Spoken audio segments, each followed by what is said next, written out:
Allez, c'est parti. Vous vous retrouvez sur ma tête comme d'habitude. Là, on va remonter les valves. Alors, hop. Tac. Alors la valve, moi à l'intérieur, là, je l'ai pas démontée parce que c'était plutôt très propre. Regardez, je sais pas si vous pouvez voir. C'était plutôt très propre, tout ça, tout fonctionnait bien correctement. Donc j'ai au moins sorti ça pour y nettoyer. Et pour faire un petit check-up, vérifier si ça n'avait pas usé des bords ou quoi que ce soit. C'est pas le cas. Donc, ma petite burette d'huile. Donc celui-là, il va au milieu. Celui-là, il a un poinçon qui se trouve juste ici. D'accord? Ça va être important pour la suite. Donc au milieu, le poinçon. Tac, regarde. Top tigresse. Alors j'ai une burette d'huile qui marche du feu de Dieu. Tac, burette d'huile. Si vous me demandez ce que j'ai mis comme huile, ben, j'ai mis de l'huile de 2 temps, tout simplement. Tac, on regarde. Et ben elle fonctionne. Impeccable. Ensuite, vous avez donc la deuxième. Donc là, il y a 2 poinçons dessus. 2 poinçons, elle va donc à droite. Décidément, j'avais mal nettoyé. Hop, tac, tac, on y graisse bien. Hop, c'est impeccable, c'est magique. Ça tourne bien. Maintenant, de ce côté-là, il y a un seul poinçon qui se trouve, il n'est pas très visible hein, avec l'huile. Je crois qu'il se trouve juste ici, sur le premier, voilà. Donc il y a la grosse dent ici, et sur le premier, juste ici. Donc pareil, c'est de ce côté. Tac, tac, ça va être bien parce qu'on va démarrer la moto. Ça va fumer. Hop là, on le fait tourner une fois pour vérifier. Impeccable, c'est bon. Donc là, le poinçon juste à côté du gros, faudra bien se rappeler. Ensuite, ça. Vous voyez, vous aviez 2 poinçons ici, un poinçon ici et un autre ici. Donc, 2 poinçons, on les met en face des petits traits. Un poinçon, hop, en face du petit trait, pareil de ce côté. Prenez un petit tournevis à côté de vous parce que ça peut vous servir. Moi, je commence souvent à aligner cela. Hop là. Tac, pour ici, c'est bon. Pour là-haut, c'est plus ou moins bon. On imagine le moteur. Hein, les gars, ça fait... wing, wing, wing, wing. Vous avez vu, je le fais bien. C'est beau, c'est magnifique. Ça a l'air de fonctionner. On va donc mettre un petit peu d'huile ici. Un petit peu d'huile ici. Un petit peu d'huile ici. On va remettre ça. Voilà, on les avait enlevés. Là, ici et ici. On va bien graisser tout ça parce que c'est important. On recommence, tac, tac, tac, tac. On est des mecs qui aiment la graisse. Il y a bien donc les 2 poinçons. On vérifie celui-là, on vérifie l'autre, on est bon. On va venir la remettre comme ceci. On a un petit coup de graisse, même en dessous, tu vois. Je vais mettre un petit coup de graisse en dessous, ça peut pas y faire de mal. Tac. De toute façon, ça baigne dans l'huile tout le temps. Là, maintenant, vous avez 2 petites vis. Moi, les 2 petites vis, je vous conseille de mettre de la Loctite dessus. Vous faites comme vous voulez, mais c'est des petites vis qui se desserrent très très facilement. Je sais pas si c'est marqué sur le manuel. J'ai tellement l'habitude de le faire que je le fais à chaque fois. Tac. Vissez bien, moi, ces 2 petites vis. Ouais, t'as pas eu le temps de nettoyer la moto, c'est pas top, travailler sur quelque chose de sale. Je suis d'accord avec vous, mais à cette époque-là, il faisait -5, -10. Et j'ai pas eu la possibilité de laver le devant chez moi, parce que j'ai un truc pour pouvoir laver les motos, comme un petit centre de lavage en quelque sorte, enfin que je me suis fait chez moi. Sauf qu'en fait, le problème, c'est que là, ça aurait été la patinoire. Alors, j'aurais pu attendre, etc. Mais bon, c'est vrai qu'il vaut mieux laver sa moto. Voilà. Après, il y en a d'autres, dans un commentaire qui m'a dit... Ouais, mais toi, tu te sers de la péteuse. Pour démonter la visseuse à choc, il n'y a pas mieux. Tous les mécanos s'en servent. Il faut arrêter de croire que... Tac, impeccable, c'est bon. Maintenant, je vais remettre donc la valve dessus. Là, je vais nettoyer cette partie là parce que je ne l'ai pas fait. Là, j'ai bien nettoyé, vous voyez, le cylindre pour pouvoir le remonter. Et ensuite, on se retrouve sur la machine pour remonter le piston. Ensuite, on n'oublie pas la petite plaque. Moi, généralement, je l'enlève pas, cette petite plaque. C'est que là, j'ai dû l'enlever parce qu'elle me gênait. Et en plus, j'avais besoin de voir quelque chose sur les valves parce qu'elles sont pas toujours pareilles suivant les modèles. Et il y en a qui se déconnectent par ici des fois. Ah, la main. Voilà. Vous faites gaffe, moi, j'avais 2 joints comme ça qui se met juste à l'arrière ici. Et celui-là n'était pas bon et j'avais 2 joints dans ma pochette. Donc, à faire un petit peu attention, on sait jamais. Allez, le nouveau piston. Alors vous allez me dire, oh là, mais t'es cracra, t'as pas enlevé l'huile. Enfin bon, j'ai envie de te dire, l'huile, on va en mettre sur le piston dans tous les cas. La cage à aiguille qui est jamais fournie avec le piston, donc pas l'oublier. Moi, je l'ai fait souvent à l'époque, quand je débutais. Donc des fois j'achetais le piston et je dis ah bah c'est bizarre, bah, il n'y a pas la cage à aiguille. Pour moi ça me semblait logique qu'ils vendent un piston avec la cage à aiguille parce que pour moi il faut changer à chaque fois la cage à aiguille. C'était peut-être pas c'est peut-être pas ce qu'il faut faire au final, ça se trouve on peut la garder. Moi perso je la change à chaque fois pour le prix que ça vaut. Je vais vous dire exactement le prix que ça vaut. Tac, ça vaut 11 balles. Donc franchement pour 11 balles, si ça peut garantir la qualité du moteur, notre petit axe, hop, le segment normalement il y a une lettre dessus, la lettre vers le haut, hop, on n'écarte pas comme ça là, et on le fait coulisser dessus, hop, d'abord un côté, et après on vient le faire coulisser, on l'écarte pas comme un taré. En tout cas, ou du moins, on essaye.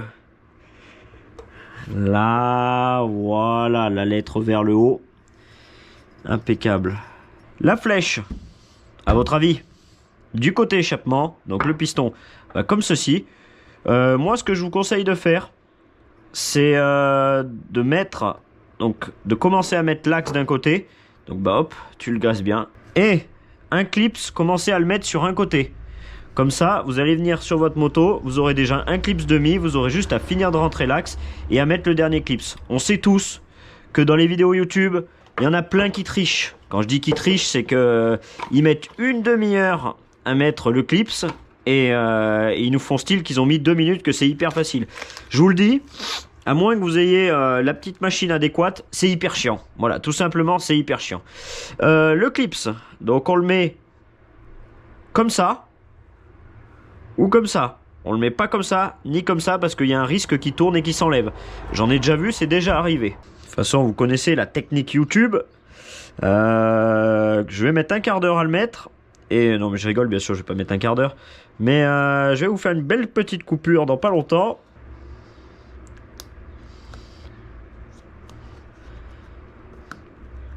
Voilà. Tac. Oulala. Et voilà. Alors moi ma technique c'est de les rentrer comme ça. C'est-à-dire je le rentre d'abord là. Je le clipse de ce côté, clipse de ce côté. Et après je le fais descendre tout doucement. Et vu que là j'ai un appui, je le fais descendre un petit peu plus fort. Voilà. Donc j'aurais pas mis un quart d'heure comme je vous le dis. Mais bon. J'aurais bien mis 2-3 minutes. Hop. Donc, moi je l'ai fait dans le paquet. Voilà. On n'oublie pas. On est très très généreux. On aime la graisse nous. Tac tac tac. On se fait plaisir, on est généreux, hop, on envoie l'huile comme un enfoiré. Pareil, sur la cage à aiguille, on se fait plaisir, on est des tarés, nous. Hop là, voilà, comme ça, c'est bien graissé. Allez, par le trou où il y a de la graisse, hop, on fait bien passer, comme ça fait le chemin d'huile. Et ça, on s'en fout. Vous gardez bien toujours ça, hein, parce que si vous éjectez un clips, que ça aille pas à l'intérieur du moteur, parce que là, ça va être la mouise. Hop, tac, on vient remonter, et voilà. Maintenant, on va passer de l'autre côté pour mettre le dernier clips. Et là, c'est la galère, et là, c'est chiant. Hop, comme on est des mecs plein de précautions, on a mis des chiffons partout. Parce que alors là, si ça descend dans le bas moteur, eh ben, c'est la misère. Va donc falloir appeler un mécano. Donc là, comme je vous l'ai dit, je vais mettre, hop, le début. Regardez, là, il est bien mis. Vous avez vu? J'ai mis comme ça, j'ai rentré. Il est bien mis et je vais venir pousser avec un tournevis pour la fin. Et voilà, il est mis. Ça, donc c'est vers le haut. Si vous voulez un peu le déplacer, vous pouvez prendre là, et vous poussez un petit peu pour le faire tourner. C'est très très dur, de toute façon ça sert pas à grand chose. Parce que s'il est bien placé vers le haut, donc là voilà, il est très bien placé vers le haut, il ne va pas tourner. Comme on est des mecs généreux avec l'huile, eh ben on continue à en mettre un petit peu partout. Parce que dans tous les cas, ça fait jamais de mal, surtout au premier démarrage. Hop. Donc, tac. Impeccable. Tu vois, hop, il y en a des fois, l'huile, tu sais, il passe un peu d'huile comme ça, là. Tu passes le doigt dessus. Bon, je pense que ça sert pas à grand chose. J'ai essayé les deux méthodes, les deux marchent. Tout simplement. Je vérifie qu'il n'y a pas de trou dessous. Non, il n'y a pas de trou dessous. Il y a bien des trous ici, donc c'est impeccable. Vous savez que nous, eh ben, dans cette vidéo, on adore l'huile. Donc ce qu'on va faire, eh ben, c'est que là, on va envoyer de l'huile. Là, tu vois, juste ici, là. Ce que je te disais. Hop, tu viens serrer comme ça. Serrer, serrer. Hop. Tac, comme ça, tu restes sur la bille. Tac. Et là, tu essayes de faire passer ton piston comme ça, sur le bille. Tac. Voilà. Et voilà, ton piston, il est passé maintenant.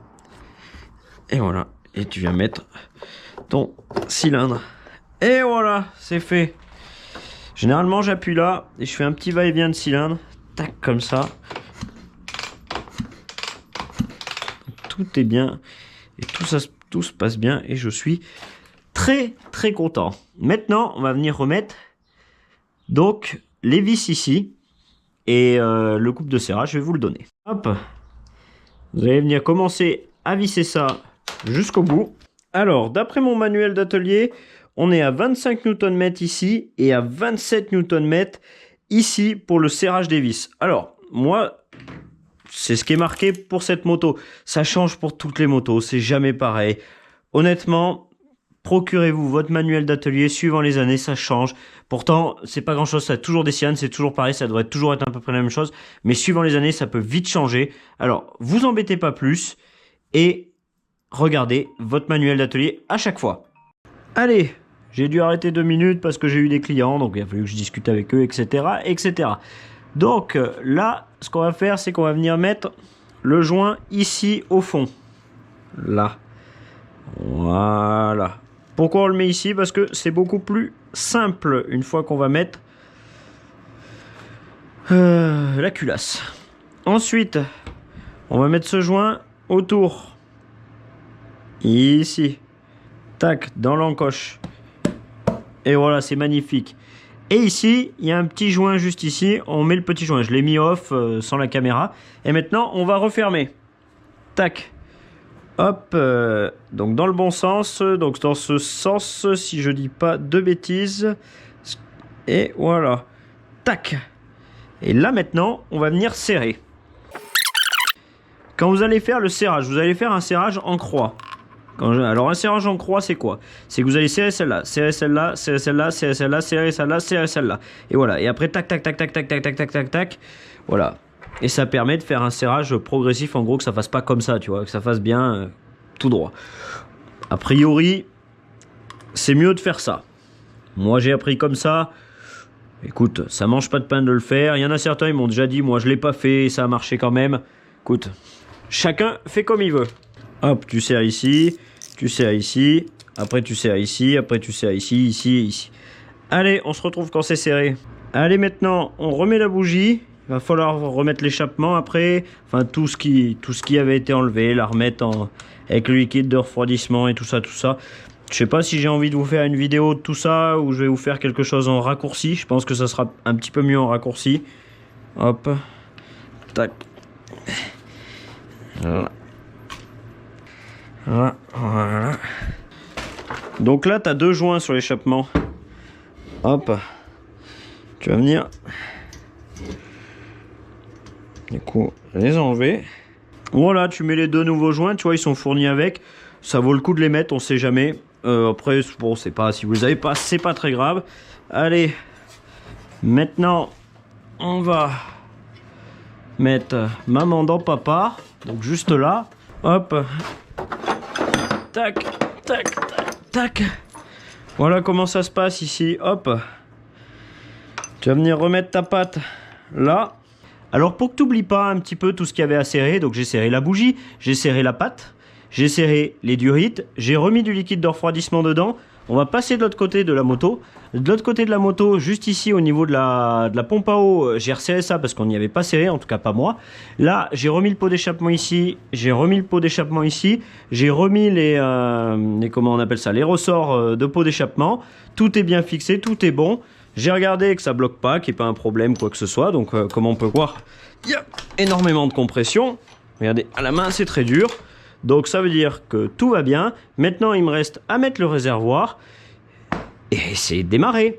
Et regarde là, t'oublies pas le liquide de refroidissement parce qu'il y en a beaucoup, ils oublient ça. Ce que je vais faire quand même avant, et je vais pas vous le montrer en vidéo, c'est que juste ici, il et ben je vais changer le filtre à air, parce que regarde la couleur d'origine et la couleur de maintenant, donc je vais le graisser, je vais remettre un filtre à air et je vais venir nettoyer un petit peu comme il faut la boîte à air. Quand je la démarrerai, j'aurai pas besoin de sel de toute façon, ça ira très bien. Allez, bon, j'ai nettoyé la boîte à air, maintenant je remets le petit cache. De toute façon il va être changé ce cache, je sais même pas d'ailleurs pourquoi je le remets, voilà, donc parce qu'il va être changé, il est à moitié foiré, vous voyez c'est un peu cassé vers la boîte à air, enfin c'est pas top. Faut peut-être pas que je laisse trop le téléphone ici parce que des fois je réponds au client en même temps, mais je pense qu'il va tomber. Bon, on le remet histoire de dire qu'il est mis. Maintenant c'est tout propre. Oh, je vais aller faire du mélange, mettre le réservoir, descendre un peu le truc et essayer de cliquer pour démarrer. On va voir si c'est magique ou pas et aller chercher une petite durite parce que c'est vrai qu'on avait enlevé l'autre parce qu'elle était toute dure, vous vous rappelez. À moi on aurait dit un tuyau de cuivre quoi, tellement qu'elle était dure. Allez, hop. Là, le bouton pour arrêter, on sait jamais s'il y a quelque chose qui se bloque, un boisseau ou quoi que ce soit, pour éviter de la péter. À mon avis, ça va fumer grave. Allez. Tu vois, je l'ai coupé avant qu'elle prenne des tours.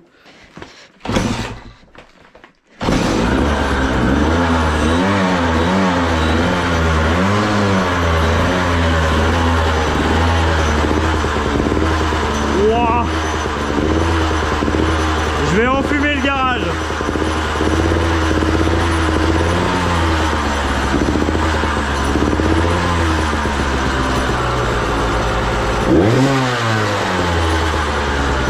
Bon, comme vous pouvez voir, elle démarre nickel. Et vous voyez, c'est ce que je vous avais expliqué donc durant cette vidéo. Vu que le cylindre est plein d'huile, ça va être la misère. Donc là, je vais ouvrir ma porte et je vais faire souffler ça dehors. On se retrouve dans une prochaine vidéo. C'est bien le bordel dans cet atelier parce que je suis en travaux comme je vous ai dit. Et bientôt je vais tomber ce mur, etc. pour agrandir l'atelier, pour faire un espace vidéo, etc. Donc on se retrouve dans la prochaine vidéo. On va changer tout ce qui a à changer, roulement, etc. Et après on ira aussi la tester et on verra comment se passe un rodage, etc. etc. Allez, go! En tout cas merci à vous et salut tout le monde. Regardez ce que je fais dans mon atelier pour vous.